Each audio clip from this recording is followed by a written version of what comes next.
A Florida woman beat out 933 other competitors and was crowned the 2025 Python Challenge. In the spring of 2024, a team of wildlife biologists wading through a restricted section of the Fakahatchee Strand Preserve in southern Florida pulled back a wall of cypress roots and found something that had no business being there.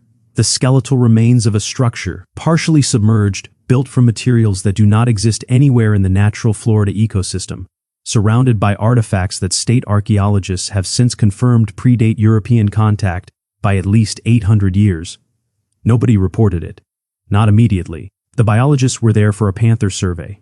They were not looking for ruins. They were not equipped to document ruins. But one of them, a field researcher named Dr. Marco Salinas from the Florida Museum of Natural History, had the presence of mind to photograph everything before the water level rose again and swallowed it back under. What those photographs revealed, and what the subsequent investigation turned up, is the subject of this video, and it rewrites a significant portion of what we thought we understood about who lived in this part of the continent, and for how long.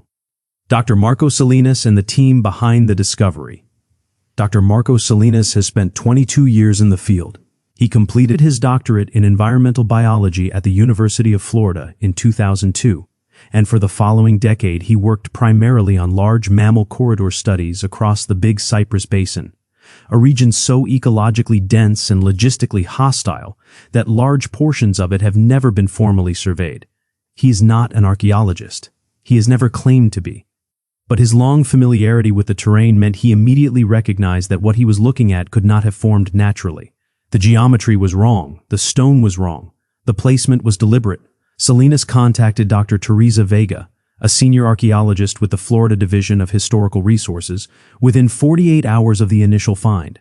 Vega has worked Florida prehistory for 31 years, with a particular focus on the Calusa, the sophisticated, seafaring, non-agricultural civilization that controlled the southwestern coast of Florida for roughly 2,000 years before Spanish contact. She has excavated dozens of Calusa shell mound complexes, has published in the Journal of Archaeological Science, and has testified before the Florida legislature on the preservation of submerged cultural sites.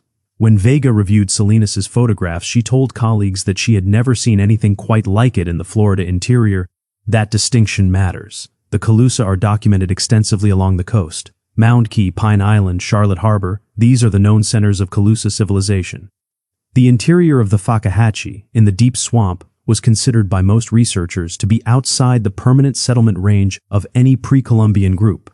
The conventional view held that the interior was transient territory, used for seasonal hunting, maybe resource extraction, but not for the kind of construction that requires sustained labor over multiple years. That conventional view is now under serious pressure. What the official record said. The Fakahatchee Strand is the largest remaining strand swamp in North America. It covers roughly 86,000 acres in Collier County, was designated a state preserve in 1974, and has been the subject of ongoing biological research for 5 decades. In terms of human prehistory, the region was largely considered a blank. A handful of small, isolated midden deposits had been recorded near the strand's edges, and those were generally interpreted as temporary campsites, nothing more. The Florida Master Site File, which is the state's comprehensive archaeological inventory, lists fewer than a dozen sites anywhere near the interior of the Fakahatchee, and none of them suggest permanent settlement or formal architecture. The academic consensus, repeated in textbooks and taught in Florida history curricula, describes the deep swamp as a natural barrier, nearly impassable, seasonally flooded, and largely uninhabited in any sustained sense. When Spanish explorers made contact with the Calusa in the 1500s, the accounts they left behind described a coastal people, a maritime people, a people who built in shell and wood along the waterways. Nothing in the colonial record pointed inward, toward the heart of the swamp. That is the official version. What the footage shows is something the official version cannot fully account for. The footage and what it contains. Salinas returned to the site 6 days after the initial discovery with a 3-person documentation team, a waterproof camera system, and a LiDAR unit. Light detection and ranging technology that uses laser pulses to map terrain through dense vegetation and standing water. What the LiDAR data revealed over the following 2 weeks was not a single anomalous structure. It was a complex. Across an area of approximately 4.3 acres, the scanner detected at least 9 distinct architectural footprints, rectilinear arrangements of stone and compressed earth that repeat in a pattern consistent with planned construction rather than natural deposition. The individual structures range from roughly 6 meters to 22 meters in their longest dimension. Several are connected by what appear to be raised causeways, elevated earthen paths that would have kept foot traffic above the waterline during the wet season. These are not unusual features in Florida prehistory. The Calusa built extensive canal and causeway systems along the coast, but finding them 40 kilometers from the nearest documented Calusa coastal settlement, in terrain that floods to more than a meter of depth for 5 to 7 months of every year, is unexpected at a minimum. The most striking element in the footage, the detail that has generated the most discussion in the archaeological community, is a carved limestone panel recovered from the largest of the structures. Limestone does not occur naturally in the Fakahatchee. The nearest naturally occurring limestone deposits are more than 60 kilometers away. Somebody carried it in. The panel measures 94 centimeters by 61 centimeters, weighs an estimated 112 kilograms, and bears carved iconography that Dr. Vega, in her preliminary report submitted to the Division of Historical Resources in August 2024, described as consistent with, but not identical to, known Calusa symbolic traditions. That qualifier, not identical to, is where the story becomes genuinely complicated, the iconography and what it suggests. Calusa art is not widely known outside of specialist circles, but it is distinctive. The Calusa produced wooden masks, carved animal effigies, and painted tablets, many of which have been recovered from the Key Marco site in Collier County, a waterlogged Calusa deposit excavated in 1896 by Frank Hamilton Cushing of the Smithsonian Institution. The Key Marco collection, now housed partly at the Smithsonian and partly at the Florida Museum of Natural History, represents the most complete picture of Calusa material culture that survives. The Fakahatchee panel shares certain formal elements with Key Marco iconography, specific animal representations, a particular style of border marking, but it also contains geometric forms that do not appear anywhere in the documented Calusa corpus. Dr. Vega has been careful in her public statements. In a recorded presentation to the Florida Anthropological Society in October 2024, she said, and these are her words, "We are not prepared to assign this to a known cultural group without further analysis. The parallels to Calusa tradition are real. The departures are equally real, and we cannot simply discount them."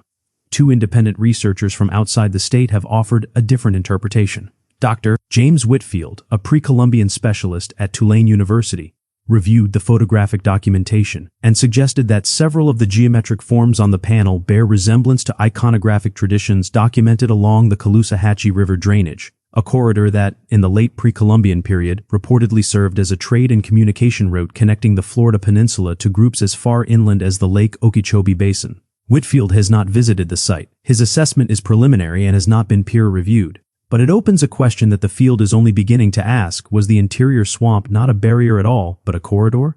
The dating results. Radiocarbon dating results from organic material recovered at the site were released in December 2024. 3 separate samples, charred wood fragments from 2 different structures, and a fragment of worked bone, return dates clustering between 1150 CE and 1280 CE.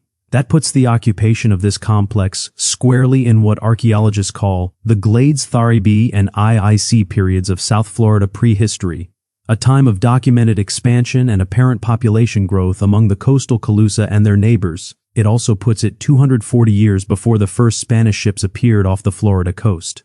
The bone fragment is worth examining on its own.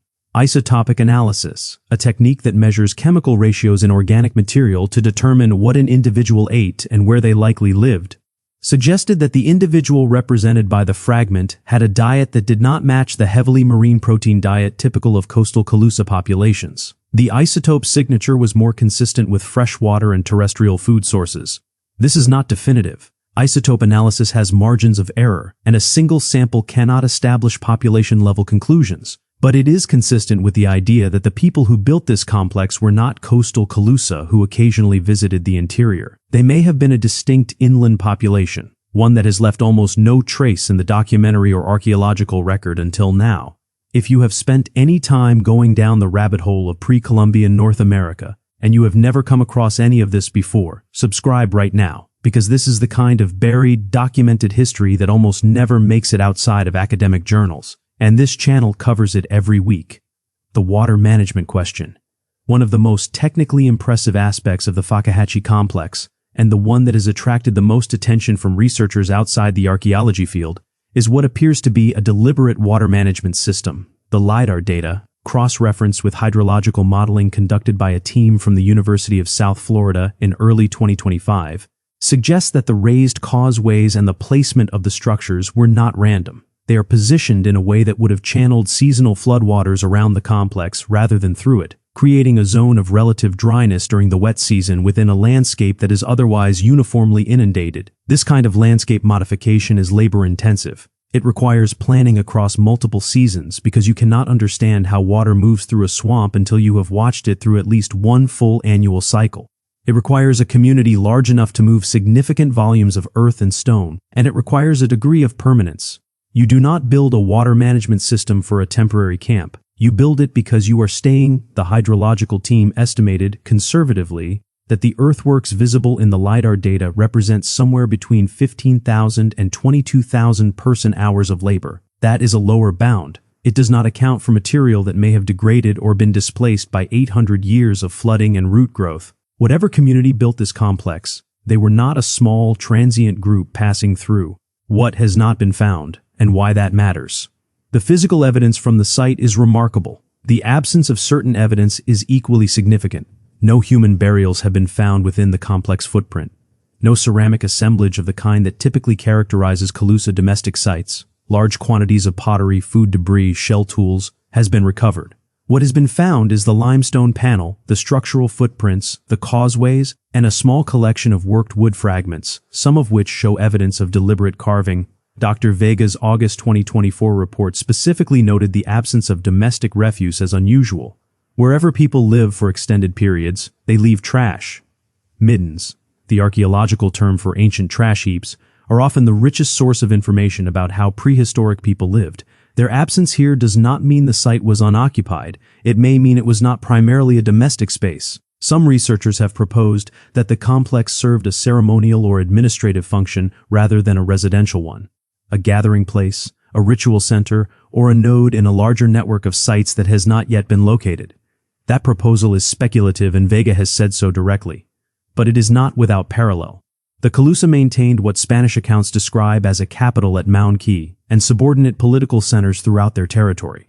If the Fakahatchee complex was a subordinate political or ceremonial center for an inland group allied with or culturally related to the Calusa, the absence of domestic refuse becomes less puzzling. Central places of political or ritual significance often look archaeologically sparse precisely because they were kept clean, maintained, and used differently than ordinary villages. The suppression question nobody has answered. Here is where the record becomes genuinely difficult to read.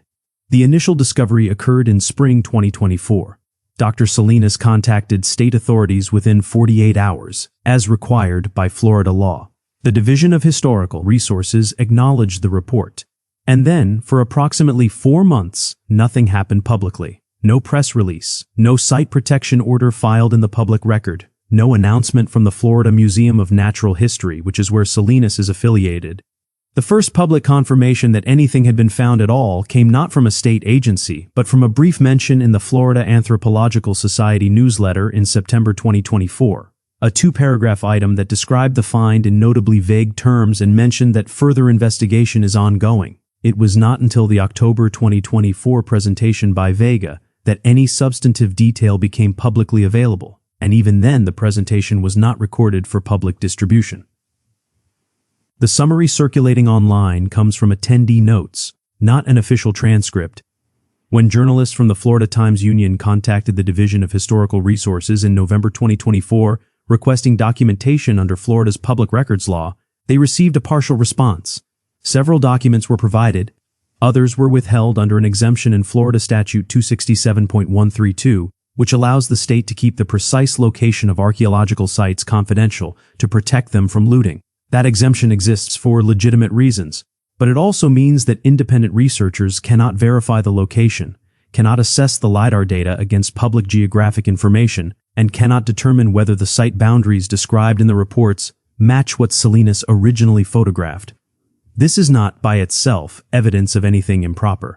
Archaeological site protection, confidentiality is standard practice in Florida, and in most other states, but but it does mean that the public record is thinner than the significance of the discovery would suggest, and that an unusual amount of what we know about this site comes from second-hand accounts of presentations that were never formally published. What researchers are saying now.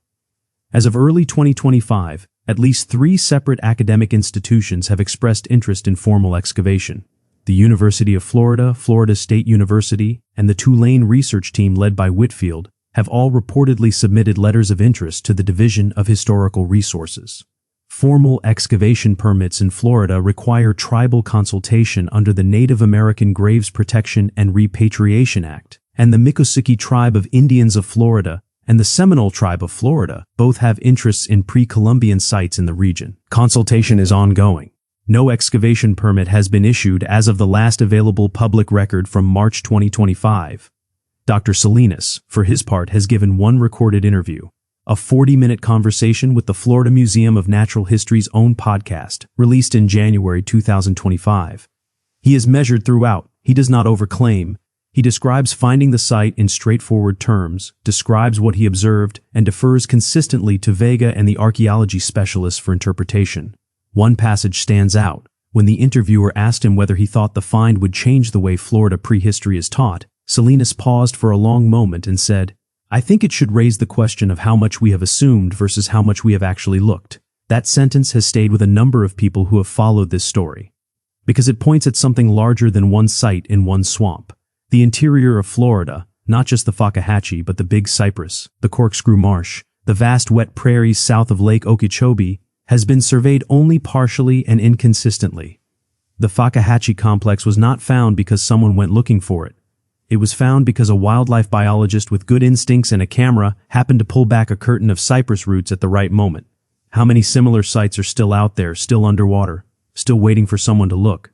The LiDAR technology that allowed the complex to be mapped is now commercially available and far cheaper than it was a decade ago. Drone-mounted LiDAR units capable of mapping terrain through dense tree canopy can be operated for a fraction of the cost of traditional survey methods.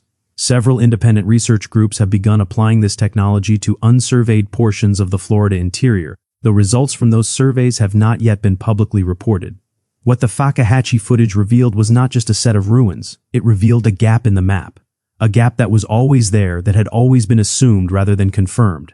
And that turned out, when someone finally looked directly at it, to contain evidence of sustained human occupation spanning at least 130 years, built by people whose identity we have not yet fully determined, in terrain we told ourselves no one would have chosen to live in. The official story of pre-Columbian Florida is not wrong exactly. It is incomplete in ways that matter. And the question that no researcher has yet answered, not Vega, not Whitfield, not Salinas, is this: if a complex of this scale existed in the Fakahatchee interior, were the people who built it known to the coastal Calusa? And if so, why does no Spanish account from the 1500s mention a people of the deep interior? The Calusa gave the Spanish extensive geographic and political information about the region. They named neighboring groups. They described territories. And yet nothing in the Spanish documentary record points inland, into the swamp, toward a place like this. That silence is the thing that nobody has explained yet. Drop your theory in the comments, because the documentary record has been picked over by specialists for decades, and the answer, if there is one, may come from someone who notices something the academics have walked past. And if this kind of documented, underreported prehistory is what you come here for, subscribe now. There is more of this kind of material coming, and most of it never makes the news cycle at all.